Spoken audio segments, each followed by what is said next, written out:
Hello viewers, ಇವತ್ತು baby corn masala gravy ಮಾಡೋಣ.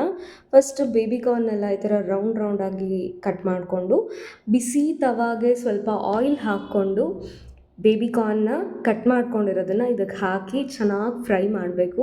ಎಷ್ಟು ಚೆನ್ನಾಗಿ ಫ್ರೈ ಮಾಡ್ತೀರೋ ಅಷ್ಟು ಬೇಗ ಗ್ರೇವಿನಲ್ಲಿ ಬೇಯುತ್ತೆ. ಸೊ ಚೆನ್ನಾಗಿ ಫ್ರೈ ಮಾಡ್ಕೊಳ್ಳಿ. ಅದು ಗೋಲ್ಡನ್ ಕಲರ್ ಆಗಬೇಕು. ಗೋಲ್ಡನ್ ಕಲರ್ ಆದಮೇಲೆ ಒಂದು ಪ್ಲೇಟ್ಗೆ ಅದನ್ನು ತೆಗೆದಿಟ್ಕೊಳ್ಳಿ. ಆಮೇಲೆ ಸೇಮ್ ಪ್ಯಾನ್ಗೆ ಸ್ವಲ್ಪ ಎಣ್ಣೆ, ಆಮೇಲೆ ಚಕ್ಕೆ ಲವಂಗ ಹಾಕ್ಕೊಳ್ಳಿ. ಆಮೇಲೆ ಬೇಕಿದ್ದರೆ ನೀವು ಏಲಕ್ಕಿ ಕೂಡ ಹಾಕ್ಕೋಬೋದು. ನನಗೆ ಏಲಕ್ಕಿ ಫ್ಲೇವರ್ ಅಷ್ಟು ಇಷ್ಟ ಆಗಲ್ಲ, ಸೊ ಹಾಕಿಲ್ಲ. ಆಮೇಲೆ ಬೆಳ್ಳುಳ್ಳಿ ಶುಂಠಿ ನಾರ್ಮಲ್, ಆಮೇಲೆ ದಪ್ಪ ದಪ್ಪ ಕಟ್ ಮಾಡ್ಕೊಂಡಿರೋ ಈರುಳ್ಳಿ, ಇದನ್ನು ನಾವು ಪೇಸ್ಟ್ ಮಾಡೋದ್ರಿಂದ ದಪ್ಪ ದಪ್ಪನೇ ಕಟ್ ಮಾಡ್ಕೊಂಡಿದ್ದೀನಿ. ಆಮೇಲೆ ಟೊಮ್ಯಾಟೊ ಕೂಡ ಹಾಕ್ಕೊಳ್ಳಿ. ಆಮೇಲೆ ಎರಡೂ ಚೆನ್ನಾಗಿ ಫ್ರೈ ಆಗ್ತಾ ಇರಬೇಕು. ಸ್ವಲ್ಪ ಟೊಮ್ಯಾಟೊ ಈರುಳ್ಳಿ ಎಲ್ಲ ಮೆತ್ತಗಾಗ್ತಾ ಇದೆ ಅನ್ನೋ ಟೈಮಲ್ಲಿ ನಾವು ಇದಕ್ಕೆ ಮಸಾಲಾಸನ್ನ ಆ್ಯಡ್ ಮಾಡ್ಕೊಳ್ಳೋಣ. ಸೊ ಫಸ್ಟ್ ಮಸಾಲ ಬಂದು ಅರಿಶಿನ ಹಾಕ್ಕೊಳ್ಳೋಣ. ಸ್ವಲ್ಪ ಅರಿಶಿನ, ಸ್ವಲ್ಪ ಖಾರದ ಪುಡಿ, ಖಾರ ನಿಮ್ಗೆ ಎಷ್ಟು ಬೇಕೋ ಅಷ್ಟು ಹಾಕ್ಕೊಳ್ಳಿ. ನಾನು ಸ್ವಲ್ಪ ಜಾಸ್ತಿ ತಿಂತೀನಿ, ಜಾಸ್ತಿ ಹಾಕ್ಕೊತೀನಿ. ಆಮೇಲೆ ಗರಂ ಮಸಾಲ, ಉಪ್ಪು ಹಾಕ್ಕೊಂಡು ಚೆನ್ನಾಗಿ ಮಿಕ್ಸ್ ಮಾಡ್ಕೊಳ್ಳಿ. ಆಮೇಲೆ ಸ್ವಲ್ಪ ಘಾಟ್ ಆಗ್ತಾ ಇರುತ್ತೆ, ಸೊ ಅದಕ್ಕೆ ಅದನ್ನು ಬ್ಯಾಲೆನ್ಸ್ ಮಾಡೋಕ್ಕೆ ನಾವು ಸ್ವಲ್ಪ ನೀರು ಹಾಕ್ಕೊತಾ ಇದ್ದೀನಿ. ನೀರು ಹಾಕ್ಕೊಂಡು ಮತ್ತೆ ಮಸಾಲನೆಲ್ಲ ಸ್ಮೂತಾಗಿ ಫ್ರೈ ಮಾಡ್ಕೊ. ಸೊ ಈ ಮಸಾಲ ಏನು ಮಾಡ್ಕೊಂಡಿರ್ತೀವಿ ಅದು ತಣ್ಣಗಾದಮೇಲೆ ಒಂದು ಮಿಕ್ಸಿ ಜಾರ್ಗೆ ಟ್ರಾನ್ಸ್ಫರ್ ಮಾಡಿಕೊಂಡು ಅದನ್ನು ಫೈನ್ ಪೇಸ್ಟಾಗಿ ರುಬ್ಕೊಂಬರಬೇಕು. ನೋಡಿ ಈ ಥರ ರುಬ್ಕೊಂಬರಬೇಕು. ಸೊ ಇದನ್ನು ಸೈಡಿಗೆ ಇಟ್ಕೊಂಬಿಡಿ.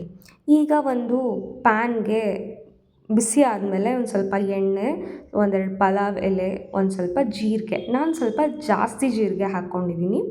ಸೊ ಇದಕ್ಕೆ ಆನಿಯನ್ಸ್ ಹಾಕ್ಕೊಳ್ಳಿ, ಸ್ಪ್ಲಿಟೆಡ್ ಚಿಲ್ಲಿ ಹಾಕ್ಕೊಳ್ಳಿ. ಚಿಲ್ಲಿ ಈಸ್ ಆಪ್ಷನಲ್, ನಿಮಗೆ ಬೇಕು ಅಂದರೆ ಇನ್ನೊಂದೆರಡು ಆ್ಯಡ್ ಮಾಡ್ಕೋಬೋದು, ಬೇಡ ಅಂದರೆ ಇದನ್ನು ಸ್ಕಿಪ್ ಮಾಡ್ಕೋಬೋದು.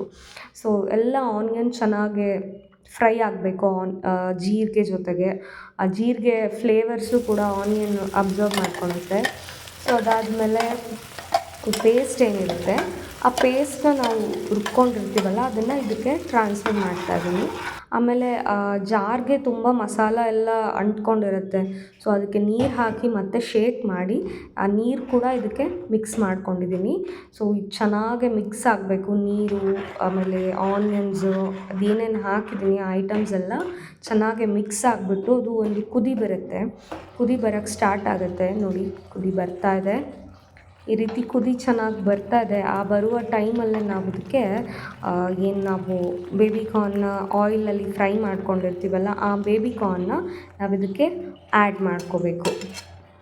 ನೋಡಿ ಈ ರೀತಿ ಚೆನ್ನಾಗಿ ಫ್ರೈ ಆಗಿರೋ ಬೇಬಿ ಕಾರ್ನ್ಸ್ನ ಇದಕ್ಕೆ ಆ್ಯಡ್ ಮಾಡ್ಕೊತಿದ್ದೀನಿ. ಸೊ ಬೇಬಿ ಕಾರ್ನ್ ಈಗ ಮಸಾಲನೆಲ್ಲ ಅಬ್ಸರ್ವ್ ಮಾಡಿಕೊಂಡು ಆ ಟೇಸ್ಟ್ನೆಲ್ಲ ಇದು ಅಬ್ಸರ್ವ್ ಮಾಡ್ಕೊಳುತ್ತೆ. ಸೊ ನೋಡ್ತಾ ಇದ್ದೀರಾ, ಈ ರೀತಿ ಮಿಕ್ಸ್ ಮಾಡ್ಕೊಳ್ಳಿ ಚೆನ್ನಾಗಿ. ಮಸಾಲಾನ ಚೆನ್ನಾಗಿ ಮಿಕ್ಸ್ ಆಗ್ತಾ ಇದೆ. ಇದಕ್ಕೂ ಸ್ವಲ್ಪ ನೀರು ಹಾಕ್ಕೊಳ್ಳಿ. ಇನ್ನೊಂದು ಸ್ವಲ್ಪ ಗಟ್ಟಿ ಅನಿಸ್ತದೆ ನನಗೆ, ಸೊ ನಾನು ಇನ್ನೊಂದು ಸ್ವಲ್ಪ ನೀರು ಹಾಕ್ಕೊಂಡು ಕುದಿಸ್ಕೊಂಡಿದ್ದೀನಿ. ಈ ಟೈಮಲ್ಲಿ ನನಗೆ ಬೇಬಿ ಕಾರ್ನ್ ಬೆಂದಿತ್ತು. ಸೊ ಬೆಂದಿರೋ ಅಂಥ ಬೇಬಿ ಕಾರ್ನ್ ಅಂದರೆ ಬೆಂದಿದೆ ಅಂತ ಗೊತ್ತಾಗಿದ ತಕ್ಷಣ ನಿಮಗೆ ಸ್ವಲ್ಪ ಕಸೂರಿ ಮೇಥಿ ತೊಗೊಳ್ಳಿ. ಕಸೂರಿ ಮೇಥಿನ ಚೆನ್ನಾಗಿ ಸ್ಮ್ಯಾಶ್ ಮಾಡಿಬಿಟ್ಟು ಕೈಯಲ್ಲಿ ಅದನ್ನು ಪೌಡರ್ ಥರ ಮಾಡಿ ಹಾಕ್ಕೊಳ್ಳಿ. ಸೊ ಇದು ಗ್ರೇವಿ ರೆಡಿ ಆಯಿತು. ಆ್ಯಂಡ್ ಸ್ವಲ್ಪ ಚಪಾತಿ ಉಜ್ಜಿಟ್ಕೊಂಡಿದ್ದೆ, ಒಂದೆರಡು ಚಪಾತಿ ಹಾಕ್ಕೊಳ್ಳೋಣ. ನೋಡಿ ನಾನು ಚಪಾತಿ ರೌಂಡ್ ಶೇಪ್ ಇಲ್ಲ ಅನ್ಬೇಡಿ, ಇದು ಸ್ವಲ್ಪ ಆಯಿಲ್ ಹಾಕ್ಕೊಂಡು ಮಧ್ಯದಲ್ಲಿ ಉಜ್ಜಿದ್ದೀನಿ. ಅದೇ ಟ್ರಯಾಂಗಲ್ ಶೇಪ್ ಮಾಡ್ಕೊಂಡು ಉಜ್ತಾರಲ್ಲ ಆ ಟೈಪ್ ಉಜ್ಜಿದ್ದೀನಿ.